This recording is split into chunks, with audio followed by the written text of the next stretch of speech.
Bismillahirrahmanirrahim. Assalamualaikum warahmatullahi wabarakatuh. Alhamdulillahi rabbil alamin. Wal aqibatu lil muttaqina fala udwana illa 'alal zalimin. Ashhadu an la ilaha illallah wahdahu rabbi la syarika lahu wa ashhadu anna Muhammadan abduhu wa rasuluhu safiyuhu min khalqihi wa khaliluhu. Ibadallah, usikum wa iyaya bitaqwallah faqad fazal muttaqun, haitsu yaqulu rabbuna jalla sya'nuhu fi muhkami tanzilih, ya ayyuhalladzina amanu ittaqullaha haqqa tuqatih wa la tamutunna illa wa antum muslimun. Kaum muslimin dan muslimat sedang jamaah salat maghrib yang dimuliakan dan diberkahi oleh Allah Subhanahu wa ta'ala. Puji dan syukur yang tiada henti kita panjatkan kehadiran Rabbi Allah atas petunjuk, hidayah, inayah, atas iradah dan kudrahnya kita mampu menunaikan faridah Allah, salat maghrib berjamaah, berdiam diri di rumah Allah, menunggu tibanya salat selanjutnya untuk menggapai ketinggian derajat yang dijanjikan oleh baginda Rasul, dosa-dosa yang dihilangkan, pahala-pahala yang dilipat gandakan. Duduk sembari mengkaji apa yang penting bagi akhirat kita, bagi agama kita, bagi akidah dan tauhid kita. Bagaimana kita realisasikan tauhid, tahqiq at-tauhid tanpa tercampuri dengan kesyirikan, kekufuran, kebid'ahan, keburukan dan lain sebagai lawan dari tauhid dan akidah itu sendiri. Kalimat yang sering terucap dari lisannya Syekhul Islam Ibn Taimiyah, seringkali beliau dalam kondisi lapangnya beliau mengulang-ulangi syahadatnya, asyhadu an la ilaha illallah wa asyhadu anna Muhammadar Rasulullah. Para muridnya bertanya, ayyuhal imam, kenapa syahadat itu terus diulang-ulangi? Beliau mengatakan, kita tidak tahu. Dalam hidup kita barangkali ada kufur, ada syirik, ada lawan tauhid yang kita lakukan, kita ucapkan atau kita perbuatkan, atau terlintas di dalam benak kita. Tajdid, memperbaharui syahadah, merealisasikan nilai tauhid, itu bagian yang sangat penting bagi seorang yang beriman, jamaah kaum muslimin. Dengan izin Allah tabaraka wa ta'ala, kita lanjutkan kajian tauhid dan akidah kita fi dawi aqidati al-imam asy-Syafi'i rahimahullah, berlandaskan akidah al-imam al-mujaddid al-mujtahid asy-Syafi'i rahimahullahu ta'ala. Pembahasan yang kita kaji jamaah kaum muslimin yaitu babun ataupun babu ma yantafi'u bihi al-mayyitu min a'mali al-ahya. Apa yang bisa diambil manfaat oleh si mayit dari amalan-amalan orang yang masih hidup. Jamaah kaum muslimin yang Allah muliakan, kembali kita ingatkan Dua kajian sebelumnya yang sudah kita sedikit mengkaji tema ini, kita mengatakan, dan ini bisa dijadikan sebagai kaidah dasar. Kaidah pertama di dalam pembahasan apa yang bisa bermanfaat untuk si mayit dari ibadah dan amalan orang masih hidup. Kaidah pertamanya jamaah, amalul abdi manut. Amal hamba itu terikat dengan keadilan ataupun kemurahannya Allah. Itu kaidah saya buat itu.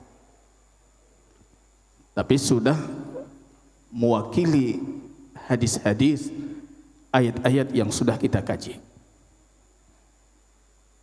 Amal kita itu kalau bukan terikat dengan keadilan Allah, maka amal itu berada pada kemurahan Allah. Yang zalim Allah tidak pernah. Ini agak sulit dipahami kalau Anda baru hadir hari ini. Ada yang buat zalim, Allah hukum atas kezalimannya. Asasnya keadilan Allah.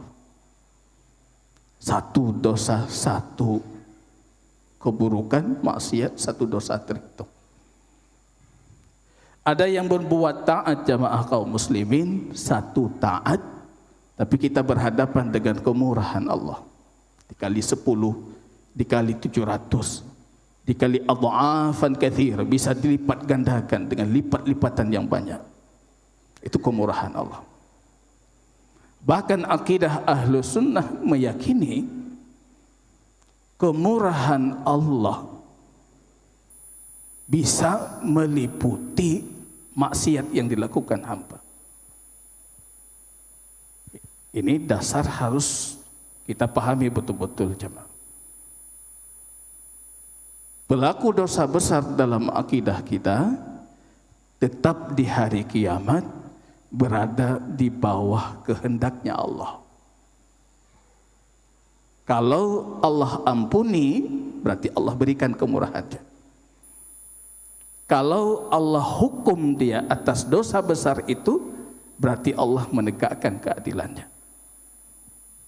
Ini kalau sudah dipahami itu baru kita bisa lanjutkan berbicara tentang kaidah apa yang bermanfaat untuk si mayit dari amal orang masih hidup. Ini bukan kaidah sederhana. Karena dalam kaidah ini banyak sekali orang yang gugur akidahnya jamaah. Lintas generasi, khawarij. Faktor akidah ini. Faktor kaidah yang pertama saya sebutkan tadi. Murji'ah juga. Ada yang ekstrim kiri, Allah harus adil selalu. Kalau dia berdosa, Allah hukum dia dengan neraka. Itu adil selalu. Dia tidak memahami Allah punya kemurahan. Saya khawatir orang seperti ini Allah haramkan darinya kemurahannya. Fal'iyadzubillah. Kalau kita baca sejarah lagi, nanti lahirnya Asy'ariyah atau tobatnya Al-Imam Abul Hasan Al-Asy'ari dari akidah Khawarij yang berpuluhan tahun beliau yakini karena faktor kaidah ini yang tidak menyelesaikan masalah di pikirannya Abul Hasan yang masih kecil. Bukan kecil juga, sudah berumur berapa dalam riwayat 40 tahun itu. Beliau menanyakan kepada guru dan tokoh utama Khawarij, Abu Ali Al-Jubbai, yang sekaligus ayah tirinya. Wahai ayahanda, kalau sekiranya ada 3 anak. Anak yang pertama itu saleh, umurnya panjang, amalnya bagus, kemana dia masuk? Konsep Khawarij kan adil, kalau baik berarti surga. Anak yang kedua umurnya panjang tapi taleh, enggak saleh, keburukannya banyak, kemana dia masuk? Ya konsepnya adil, neraka. Abu Hasan ini cerdas. Bagaimana dengan anak yang ketiga yang wafatnya masih kecil?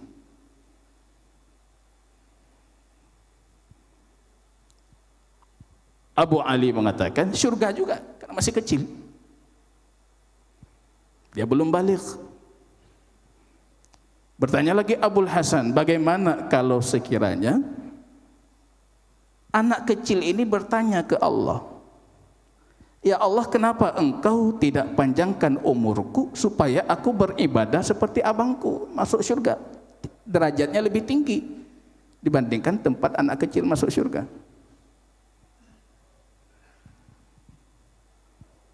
Abu Ali mengatakan, kamu harus bersyukur, aku wafatkan kamu masih kecil. Coba kalau umurmu panjang, kamu seperti abang yang kedua masuk neraka. Sekilas sudah selesai jawabannya, tapi Abul Hasan lebih cerdas.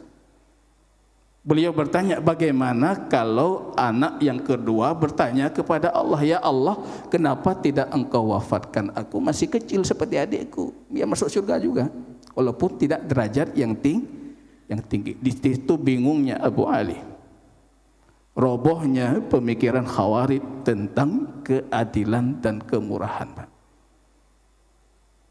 Langsung beliau tobat. Berarti salah ini akidahnya. Kalau kita Ahlus Sunnah, kita tinggal mengatakan fadlullah yu'ti may yasha. Itu kemurahan Allah. Tapi Allah tidak pernah menzalimi anak kedua ketika dimasukkan ke neraka. Allah memberikan kemurahannya ke anak ketiga wafat masih kecil. Itu fadlullah yu'tihi may yasha. Begitu akidah kita jamaah. Jadi baik nuwa dari hino necok akidah buno. Itu akidah kita harus lurus dulu.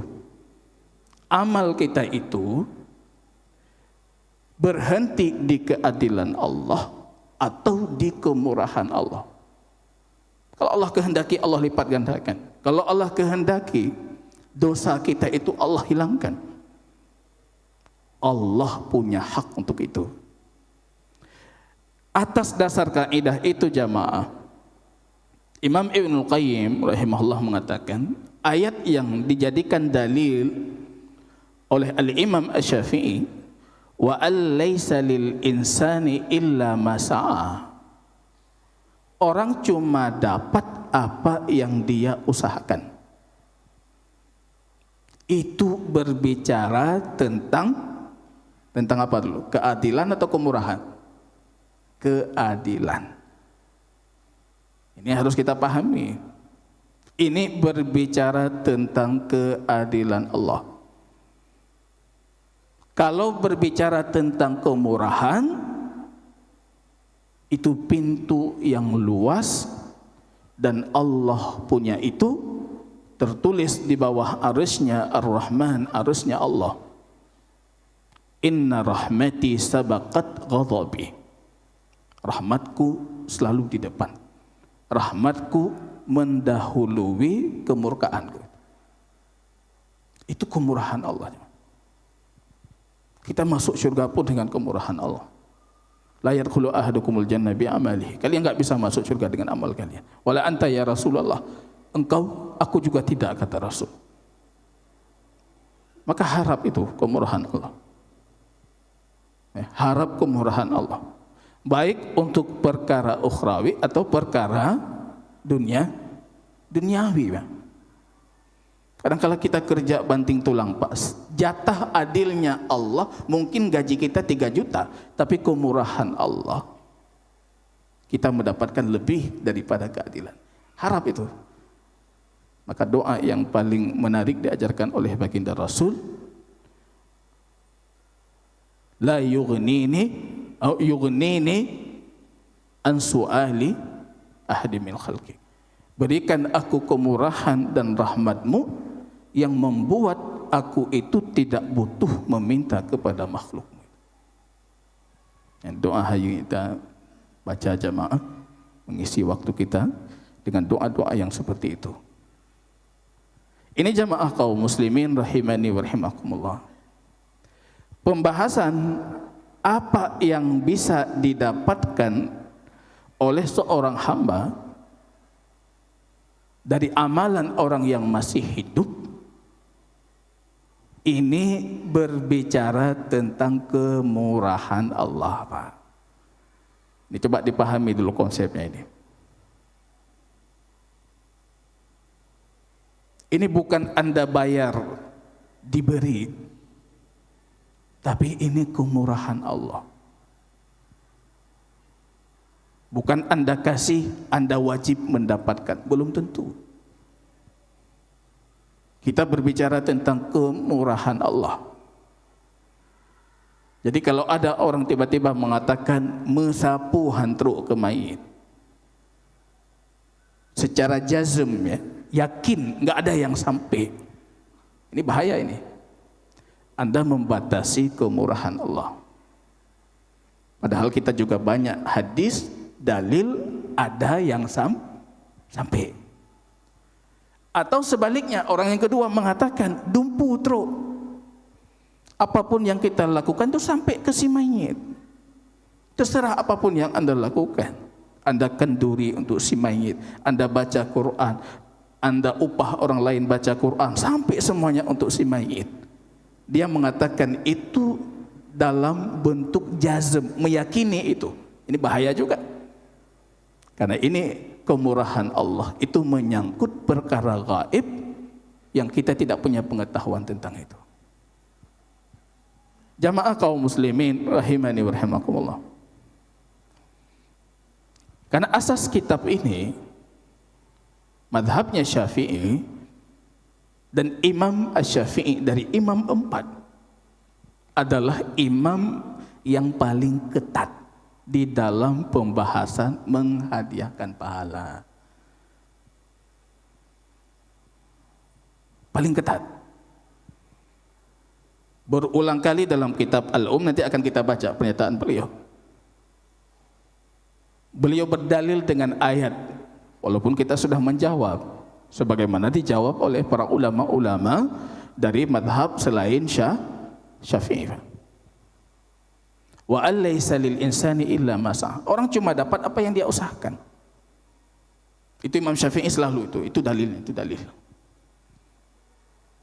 Yang beliau meyakini kalau kita buka doa dan istighfar sampai, sedekah sampai dengan ijma', haji, dan beliau mengkiaskan umrah sampai sesuai dengan nas hadis Rasulullah. Cuma 3 yang sampai, Pak. Lain hantru. Ibnu Taimiyah itu paling longgar dalam bab ini. Ini yang ajaibnya, Pak. Rab mandum tru menurut Ibnu Taimiyah dan juga muridnya Imam Ibnul Qayyim. Hampir semuanya sampai. Kalau Imam Syafi'i enggak, cuma 3 yang sampai.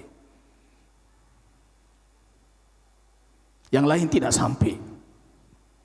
Kita baca pernyataan Imam Asy-Syafi'i, pernyataan dinukilkan oleh Imam An-Nawawi rahimahullah.